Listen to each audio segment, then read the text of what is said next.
Hey everyone, welcome back to the channel. Happy Cinco de Mayo. It is also our last frost date, so we're getting excited to start getting some of these beds here put together. So what I'm doing today is this pile of amendments over here. I'm gonna go ahead and get these on top of the bed because we got some pretty heavy rains coming this evening and tomorrow, and I'm trying to get a mulch layer on top of this bed so we can lock in some of that moisture in this clay to help keep it soft. What we've got is about 25 cubic feet of mushroom compost, and I've got 2 bales of sphagnum peat moss, which comes out to about 12 cubic feet when it's released and decompressed. I'm gonna mix these in a ratio of approximately 2 to 1, so 2 compost to 1 sphagnum moss. No particular reason other than that's just what I have laying around right now, so that's what I'm gonna put on it.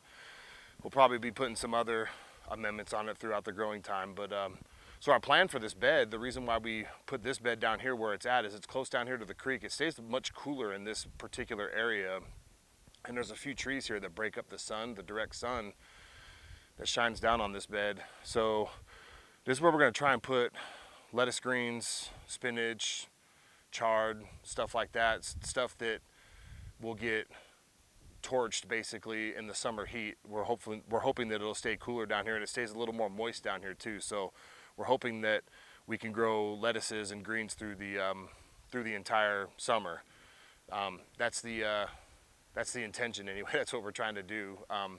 No idea if it's going to work or not. We're going to give it a go. If it doesn't work, we'll put something else down here. Not a big deal. We got plenty of things that we can grow. So all I'm going to do is I'm going to start mixing the compost and the peat moss. I'm gonna mix it in the back of the trailer because I'm gonna fill the trailer up, completely mix everything, and then I'm gonna start shoveling it out and spreading it out along the beds. I'm pretty certain we're probably gonna use all of this, but I'm not 100% certain. So we'll kind of see what we end up with it, you know, when it's all said and done. I got some spots I need to take some compost to here in the back, but if I use all this, I can just go get more. I really hate using compost that comes in a bag like this, but this is just what I have available to me at the moment. So that's what I'm using. Like I explained on the last video, once we get the new chicken coop built, we'll start working on chicken compost to feed all of our plants, trying to be a little more self-sufficient that way. So anyway, we're gonna kick this on a time lapse so you can watch me do this, and hope you enjoy. Talk to you here in a few minutes when it's over.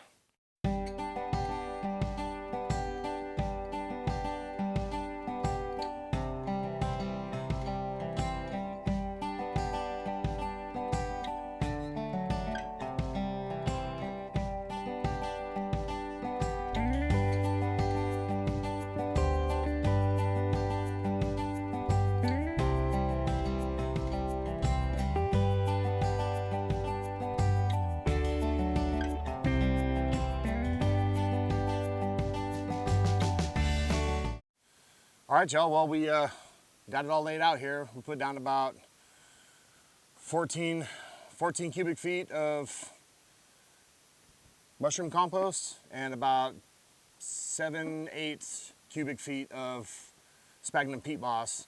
It's the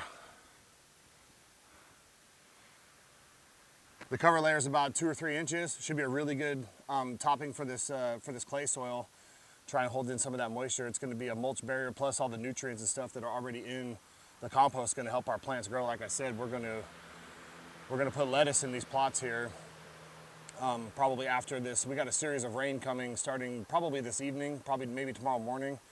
I'm going to go ahead and water this in today just in case it doesn't rain tonight, just to kind of help. If the compost sits dry too long, it'll become hydrophobic, which means it'll actually repel water rather than absorb it. So I'm gonna try and get it a good soaking tonight or this afternoon to get it good and wet. We're trying to lock in some of that moisture in the clay underneath to keep it from getting rock hard, so we can get some of these plants to get their roots down in that clay. There's a lot of nutrient, a lot of minerals and things down in the clay that's really good for the plants. Just sometimes they have a hard time getting to it because it's so hard. So yeah, I'm gonna take the rest of this. I got about 8 more cubic feet of mushroom compost left.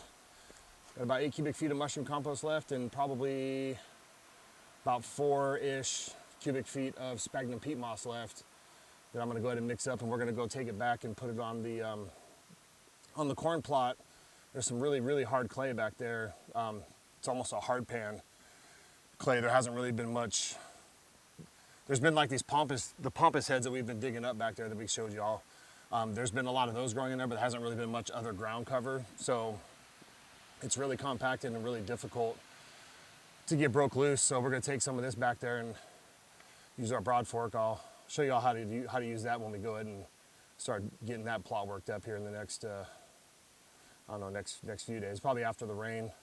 We'll let some of the rain soak in, maybe soften up the ground a little bit, see if we can't break it up a little easier. But we'll go ahead and plant this plot with lettuce too after the rain.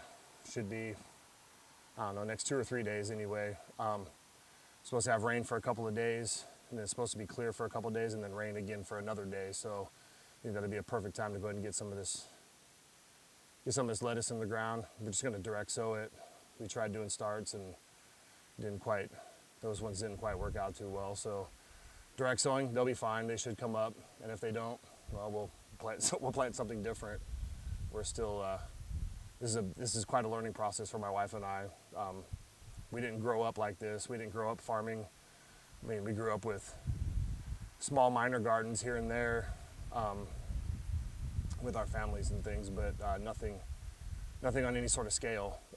So this is new to us. We're learning. Definitely haven't worked with clay soil. This is my first time dealing with this clay soil. So this is definitely uncharted territory for both of us. So I appreciate y'all watching. This is going to be it for this project today. And once again, happy Cinco de Mayo to those that celebrate. If you don't, happy last frost date for Tabula Rasa Farm, because that's what today is for us. So if you like this video, give us a thumbs up. If you didn't, we appreciate a thumbs up anyway. It helps us out a lot. If you got any questions, comments, anything like that, go ahead and put them down in the comment section below. And we'll see you all in the next one. We appreciate you. Have a good day.